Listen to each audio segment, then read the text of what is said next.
Cork's Red FM.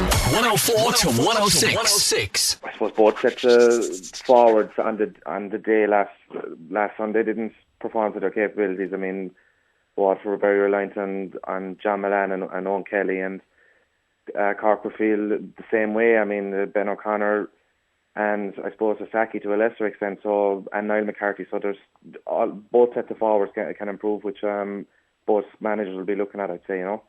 Yeah, what do you think was the reason for the forwards underperforming, Dave? Because, I mean, looking at the Cork situation specifically, Cork had only one forward who'd scored in the opening 50 minutes of play. I mean, the conditions were okay up in Thurles. It wasn't a very wet day or anything like that. No, I just think that tactically in the first half that, you know, Waterford's half forward line was playing very deep, and Cork were, I suppose, trying to get the running game going and so on. But I mean, it seemed to get very crowded in the middle third of the field, and that meant that, you know, the space wasn't there. That if any of the forwards did get their hand on the ball, that, you know, you turn left or right, and there's one or two fellas on either side, and which crowded it up, and it opened up in the second half, all right, which made it hugely entertaining, and just hopefully that it'll start the next day like it finished.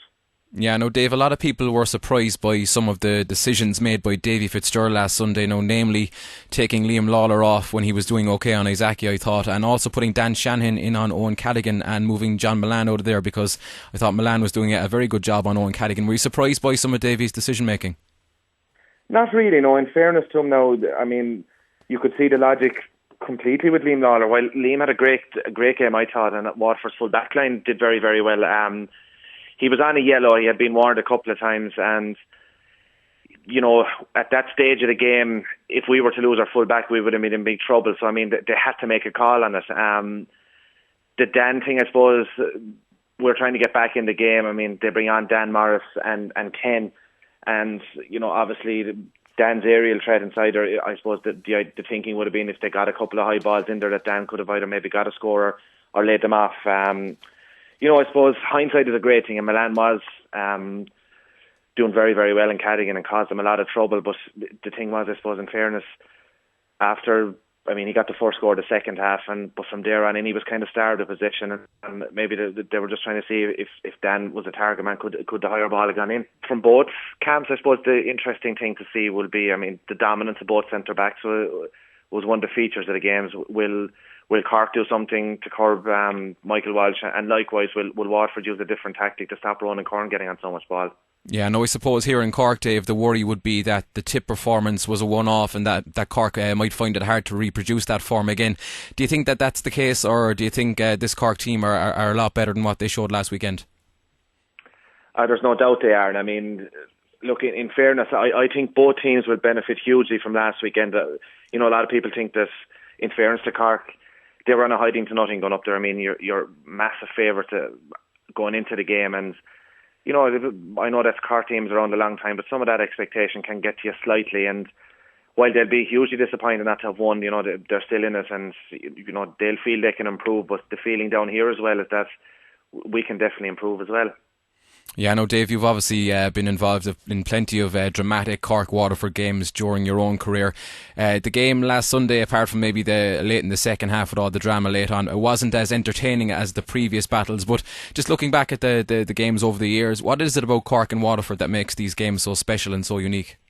I suppose the players are so used to each other now over the last 10 or 15 years or whatever, and, you know, continuously trying to get one up on each other, and would be one thing. And I suppose the other thing, in fairness, is that both teams are out and out hurling teams, and once they face off together, like, I mean, it's just a case of who can score the most. I mean, last weekend's game probably lacked, if some people would call it, the quality of years gone by, but I mean, at the same time, tactically it was an interesting battle, and I mean, for sheer excitement, it was fantastic as well. And, you know, we had great goals and we had great scores and great individual performances, so, you know, a lot of people would, you know, I wouldn't even call it complaining, but we're unfairly comparing it maybe to the 2004 final, and that one, that was a kind of a one-off. You're never going to get that again, but next weekend it'll be very interesting, you know, from a spectator's point of view, to see what way both teams line out.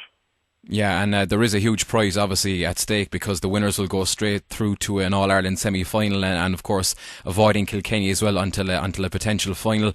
Now, Brian Cody was there on watching last Sunday, Dave. I don't think he'd have been too worried by what he saw, but I mean, whoever goes through to the semi-final out of Cork and Waterford, do you see them as potential All-Ireland contenders, or will Kilkenny be too worried at this stage? Look, I suppose in fairness, you'd have to say that Kilkenny will be happy with themselves so far this year, because, you know, Brian Cody will have felt that they haven't performed to their potential. They're shooting a lot of wides, but they're still winning the games very, very comfortably. And look, Brian Cody will be no different to Dennis Walsh or David Fitzgerald. I mean, he won't be thinking about Waterford or Cork, and the lads won't be thinking about Kilkenny either. I mean, they'll be just focusing on the game at the weekend, because, I mean, there's a huge incentive if you win, you're in the opposite side to the draw of the semi-final. But the other thing is, whoever loses on Sunday has to play the following week, and with that intensity and the short turnaround and recovery time, it's going to be very difficult for whoever loses on Sunday to come through a quarter-final to even get to face up to Kilkenny. Yeah, just very finally, Dave, it is a very tough one to call on Saturday evening, but how do you see it going?